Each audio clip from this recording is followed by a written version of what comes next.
અમારા ક્ષત્રિય સમાજ છે, પરમારમાંથી આવે છે, કારડિયા રાજપૂત સમાજ છે, એ પણ આપણાથી બધે સાથે લઈને નવઘણજી ઠાકોર સોનાનો સૂરજ ઉગાડવાની એમની પોલિસી હતી, વર્ષોથી વાતો કરે. ઠાકોર સમાજના કેટલા માણસો મોકલાયા હતા એનું મને કયા સમાજ છે, રાજપૂત સમાજ છે, અમારો ક્ષત્રિય સમાજ છે.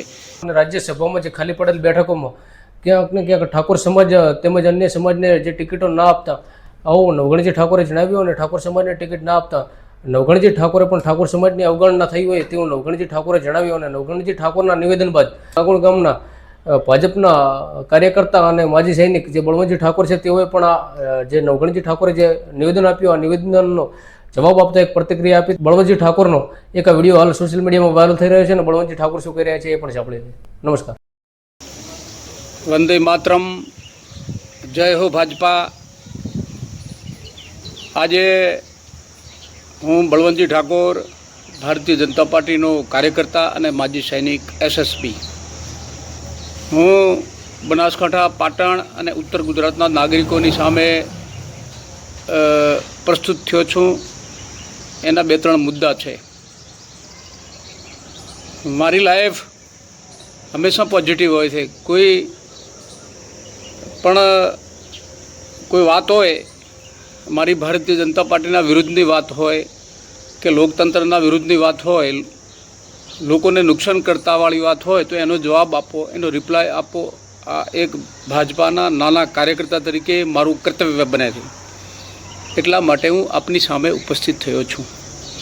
નહીંતર સત્ય છે ને એ હંમેશા ખૂણામાં પડ્યું રહે. સત્ય હોય છે, એને તમે અંધારામાં ન રાખી શકો. મારે 2-3 મુદ્દા વિશે વાત કરવી છે. પહેલી વાત તો એ છે કે હમણાં 2 સામાજિક જે હોય એમની પાર્ટી કઈ પાર્ટી સાથે છે, મારે એમના લડવા દેવા નથી. 2 નામ છે. એક નામ છે નવઘણજી ઠાકોર અને બીજું નામ છે મનોજ પનોરા. આ બંનેનો જે વાણી વિલાસ છે, એ વાણી વિલાસના બારામાં મારે થોડી વાત કરવી છે. પહેલી મારે વાત કરવી છે, નવઘણજી ઠાકોર મારા સમાજના છે, એમના પ્રત્યે કોઈ મને દ્વેષભાવ નથી, પણ સત્ય મારે કહેવું જોઈએ એમને. અને એમની પાર્ટી, એમની વિચારધારા હંમેશા કોંગ્રેસ સાથે રહી છે. સોનાનો સૂરજ ઉગાડવાની એમની પોલિસી હતી, વર્ષોથી વાતો કરે. અને એમનો નાતો રિશ્તો વધારે પડતો સોલંકી પરિવાર સાથે છે. સોલંકી પરિવાર, માધવસિંહ સોલંકી અને ભરત સોલંકી, આ બધા એમાં આવી જાય. અમિત ચાવડા પણ એમાં આવી જાય.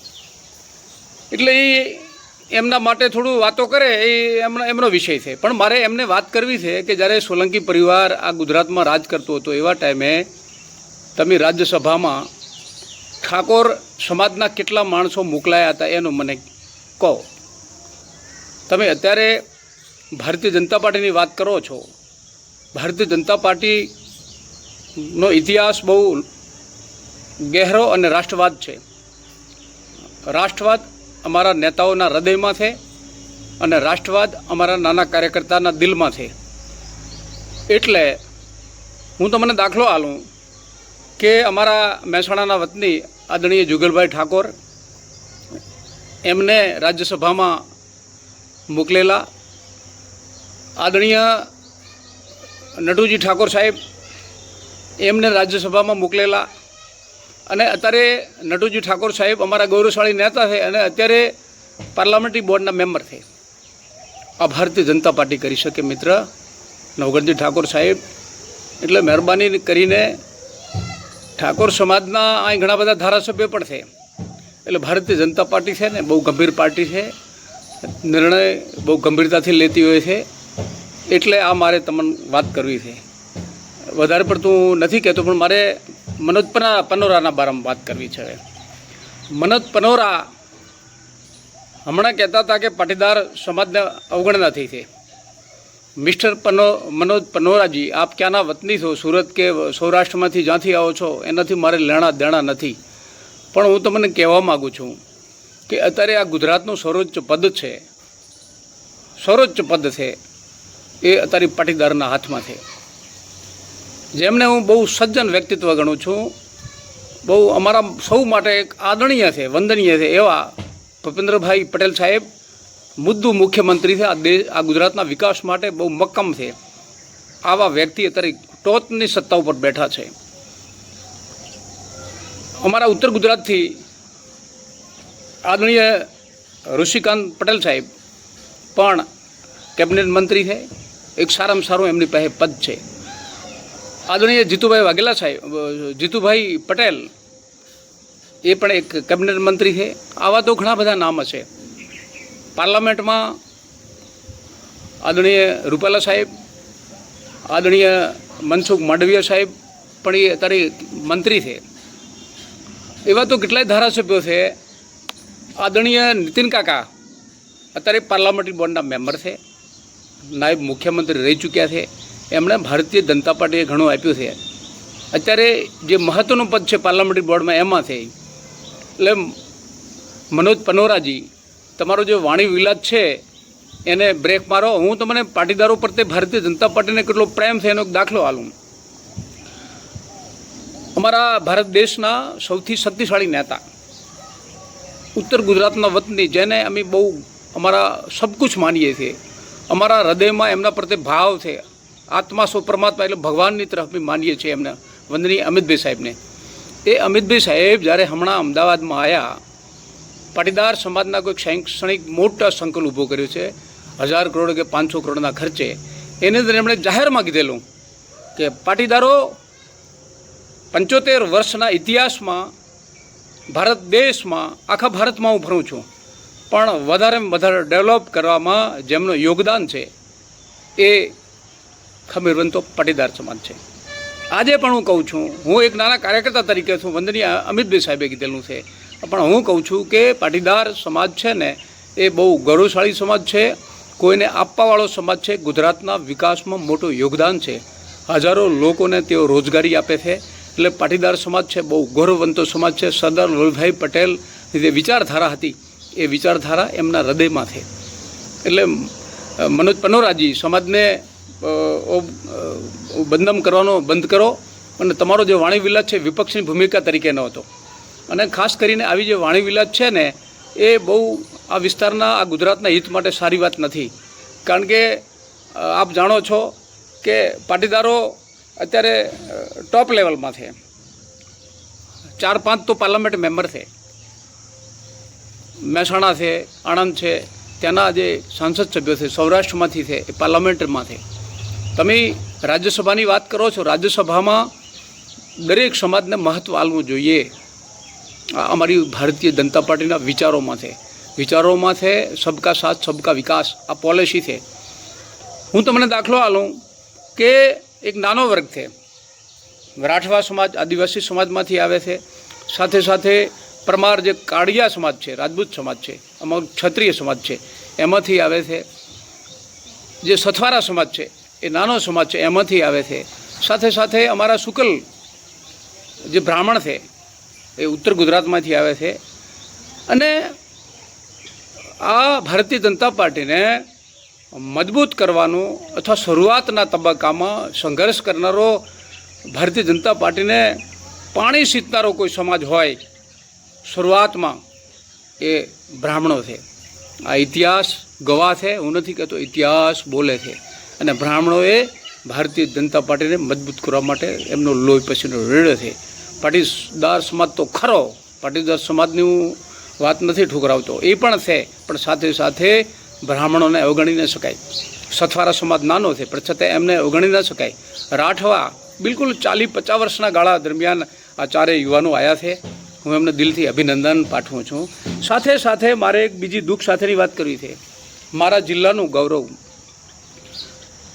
હું એમને બહુ વંદનીય માનું છું, બહુ સજ્જન વ્યક્તિત્વ છે એવા ભારતીય જનતા પાર્ટીના ગુજરાતના અધ્યક્ષ વંદનીય શ્રી જગદીશભાઈ વિશ્વકર્મા સાહેબના તમે બારામાં જે નિવેદન કર્યું છે પાટીદારોના વિરુદ્ધે ને આવી વાત છે ને આવી માનસિકતા ધરાવે છે. મનોજ પનોરાજી, તમને ખબર નથી, જગદીશભાઈ વિશ્વકર્મા સાહેબ મારા જિલ્લામાંથી આવે છે, બનાસકાંઠા જિલ્લામાંથી.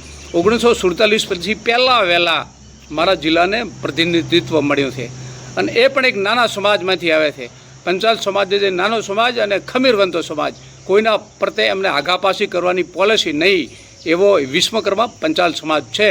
આ સમાજમાંથી આવે છે અને એ મારા જિલ્લાના જે ગૌરવશાળી નેતા છે એમના પ્રત્યે મને માન છે. નિકોલમાં જઈને આપ પૂછો, એ 3 વાર MLA બન્યા, 3 વાર બહુ લીડથી જીત્યા. દરેક સમાજ સાથે એમનો ગહેરો લાગણીના રિલેશન છે. કોઈ પણ નાનો કાર્યકર્તા હોય એને પ્રેમથી મળે છે, એમના પ્રત્યે કોઈ અભિમાન નથી. જ્યારે એવો અધ્યક્ષનો સુકાન સંભાળ્યો એવા ટાઈમે આખા ગુજરાતમાં પ્રવાસ કર્યો. એમના જેવો સત્કાર આખા ગુજરાતમાં આવનારા કોઈ પણ તે પ્રદેશ અધ્યક્ષો આવ્યા હતા એમનાથી વધારેમાં વધારે એમને રિસ્પોન્સ ભારતીય જનતા પાર્ટીના કાર્યકર્તા અને લોકોએ આપ્યો છે. એ જગદીશ વિશ્વકર્મા સાહેબ અમારા માટે ગૌરવ છે, અમારા માટે સબકુછ છે. અમે એમને આદરથી માનીએ છીએ. એમના બારામાં તમે ટીકા કરો છો, શરમ નથી આવતી તમને? તમે પાટીદારોના જે ગૌરવ છે, વલ્લભભાઈ પટેલ સાહેબની જે પોલિસી હતી એ દરેકને સાથે લઈને ચાલવાની, એને તમે લછણ લગાડી રહ્યા છો. તમે એમના બારામાં જે નિવેદન કર્યું કોમવાદી છે એ એમનો સમાજ તો નાનો છે, એમને તો કોઈ મતલબ જ નથી. એ તો 18 આલમને સાથે લઈને ચાલવાવાળા એક વિચાર છે, એક ઉદ્યોગપતિ છે, પેશે એન્જિનિયર છે, લાગણીશીલ વ્યક્તિત્વ છે, કોઈ અભિમાન નથી, સામાન્ય માણસ સાથે ચા પીવાવાળા વ્યક્તિ છે. તમારે એમના ઇતિહાસને જુઓ, તમે નિકોલના કોઈ માણસને પૂછો કે વ્યક્તિનું કેટલું ઉદાર વિચારધારા છે. ત્યારે તો નિકોલમાંથી ચૂંટણી લડે, નાનો સમાજ છે છતાં પણ. એટલે તમારી જે વાત છે એ બહુ દુર્ભાગ્યપૂર્ણ છે. સાથે સાથે મારે એક વાત કરવી છે, વંદનીય રત્નાકરજી સાહેબ. રત્નાકરજી સાહેબની બારામાં પણ તમે ટીકા કરી. હવે રત્નાકરજી સાહેબ તો એક રાષ્ટ્રવાદી વ્યક્તિ છે, બહુ સજ્જન વ્યક્તિ છે, યુવાન છે. એમણે પોતાના દેશ માટે પોતાની જિંદગી અર્પણ કરી છે. એક ફકીર વ્યક્તિત્વ છે. આ સંઘમાંથી આવે છે અને સંઘમાં જે કોઈ આવતો હોય યુવાન એ પોતાના દેશ માટે પોતાનું આખું શરીર અર્પણ કરેલું હોય છે. પોતાનો દેશ સુખી બને, પોતાના દેશના ગરીબ લોકોનો વિકાસ થાય, પોતાના દેશની આમ ગરીબ પ્રજા બેઠી થાય, એના માટેનું ભારતીય જનતા પાર્ટીનું વિઝન છે. અને એને એમના વિરુદ્ધમાં તમે નિવેદનો કરો છો કે એ કોમવાદ તો બિહારમાં હતા વર્ષો સુધી, બિહારમાંથી હમણાં આવ્યા ગુજરાતમાં, અને બિહારમાં હતા પણ ત્યારે એમણે બિહારના લોકોને કેટલા બધા ફાયદાઓ કરાવી દીધા છે. વંદનીય રત્નાકરજી સાહેબની વાત કરું છું. એક રાષ્ટ્રવાદી વ્યક્તિત્વ છે, એમને ખબર નથી, તમને ખબર ના હોય તો એમના પુસ્તકોના અધ્યયન તમે વિચારો, તમને ખબર પડે. હું એવું માનું છું સૌથી વધારેમાં વધારે અધ્યયન કરનાર કોઈ માણસ હોય તો વંદનીય રત્નાકરજી સાહેબ છે. એમના બારામાં પનવરાજી તમે નિવેદનો કરો છો, તમને શરમ નથી આવતી? અને તમે કોઈ પાર્ટીની સાથે સંકલિત છો એના મતલબ એ જ થયો વિપક્ષની ભૂમિકા અદા કરી રહ્યા છો. એટલે ભારતીય જનતા પાર્ટી સબકા સાથ સબકા વિકાસ ઈચ્છે છે. અને તમે વાત કરી કે રત્નાકરજી સાહેબ અને વંદનીય જગદીશભાઈ વિશ્વકર્મા સાહેબે આ નામ, અરે ભાઈ અહીંથી પેનલ બને છે, પેનલ પાર્લામેન્ટરી બોર્ડમાં દિલ્હી રહે છે, ત્યાં કમિટી બેસે છે, કમિટી નિર્ણય કરે છે કોને રાજ્યસભામાં મેળવા કે કોને ટિકટો આપી, એ નિર્ણય તો એમના હાથમાં હોય છે. આ તો એમનું કર્તવ્ય છે, એ તો સર્વોચ્ચ પદ ઉપર છે. અમારા માટે સબકુછ છે એ. પણ તમે આવા નિવેદનો કરો છો, મારા પક્ષના વિરુદ્ધમાં નિવેદન કરો છો. જે પક્ષ આ દેશને મજબૂત કરવા માટે કામ કરે છે, આ દેશના વિકાસ માટે જે પક્ષને લાગણી છે કે મારો દેશ સુખી થાય, મારો દેશ સમૃદ્ધ બને, ખેડૂતો આગળ જાય, યુવાનોને રોજગારી મળે, એના માટેનો મતલબ કરે છે વંદનીય અમિતભાઈ અને વંદનીય નરેન્દ્રભાઈ મોદી સાહેબ બંને ઉત્તર ગુજરાતી છે. એમના પ્રત્યે કોઈ પ્રત્યે દ્વેષભાવ નથી. છતાં પણ તમે અને નવઘણજી ઠાકોર બંને આવી રીતે માનસિક મનોરોગીવાળી જે પોલિસી અપનાવીને આક્ષેપો કરો છો, આ પાયા વિહાણા આક્ષેપો છે. હું શ્રી નવઘણજી ઠાકોરજીને અને મનોજ પનોરાને વિનંતી કરું છું કે તમારું બંનેનું માનસિક રીતે થોડું વિચારો કે આવી જે કોઈ ભારતીય જનતા પાર્ટીના વિચારોમાં નથી. ભારતીય જનતા પાર્ટી તો સબને સાથે લઈને ચાલે છે. નાના વર્ગોનો પણ અધિકાર છે, મોટા વર્ગોને આપેલો હોય. અમારા પક્ષની અંદર નાનામાં નાનો વર્ગ હોય, કોટવાળો હોય, એને પણ મહત્ત્વ મળે છે. અમારા છેવાડાનો બજણિયા સમાજનો કોઈ હોય, નાયક સમાજનો કોઈ માણસ હોય, જે અમારા નાયક છે અમારા વિસ્તારમાં, એમને પણ મહત્ત્વ મળે છે. ભારતીય જનતા પાર્ટી સબકા સાથ સબકા વિકાસની પોલિસીને માને છે. એટલે મહેરબાની કરી અને આવા આક્ષેપો ન કરો. મારી પાર્ટીના વિચારોના વિરુદ્ધમાં કોઈ નિવેદનો કરે મારાથી નથી રહેવાતું. હું ભાજપાનો કાર્યકર્તા છું. મારી કફની પણ ભારતીય જનતા પાર્ટીનું કમળ હશે. અમે કમળને મજબૂત કરવા માટે, દેશને મજબૂત કરવા માટે અમારું આહવાન છે. કોઈ પણ ખોટા એલફેલ નિવેદનો મારા પક્ષના વિરુદ્ધમાં બોલશે. અને ભારતીય જનતા પાર્ટી તો ઠાકોર સમાજને ઘણા બધા ધારાસભ્યો આપ્યા છે, મંત્રી તરીકે પણ એમણે આપ્યા છે. હંમેશા લાયકાત જોઈને પાર્ટી નિર્ણય કરતી હોય છે. એટલે કોઈ ખોટા નિવેદનો ન કરે. અને અમારું જે ગૌરવવંતુ જે હાઈકમાન્ડ છે એ હંમેશા પોઝિટિવ નિર્ણય લે છે. એ બંને મિત્રોને વિનંતી કરું છું કે લોકોને ગેરમાર્ગે ના દોરે. હું અમારા બનાસકાંઠા અને ઉત્તર ગુજરાતની પ્રજાને પણ વિનંતી કરું છું, ગુજરાતને પણ મારો જ્યાં વિડીયો પોકે એમને વિનંતી કરું છું કે ભાઈ આપણે સાચી વાતમાં રહીએ, પોઝિટિવ વાતમાં રહીએ, વાસ્તવિકતા અને સત્ય શું છે આપણે દરેકને સાથે લઈને ચાલીએ. નાનો સમાજ પણ આપણો છે, બ્રાહ્મણો પણ આપણા છે, સથવારા સમાજ પણ આપણો છે, આદિવાસી ભાઈઓ પણ આપણા છે, અમારા ક્ષત્રિય સમાજ છે, પરમારમાંથી આવે છે, કારડિયા રાજપૂત સમાજ છે, એ પણ આપણા છે. બધે સાથે લઈને ચાલીએ. સબકા સાથ સબકા વિકાસ, વંદે માતરમ, જય હો ભાજપા.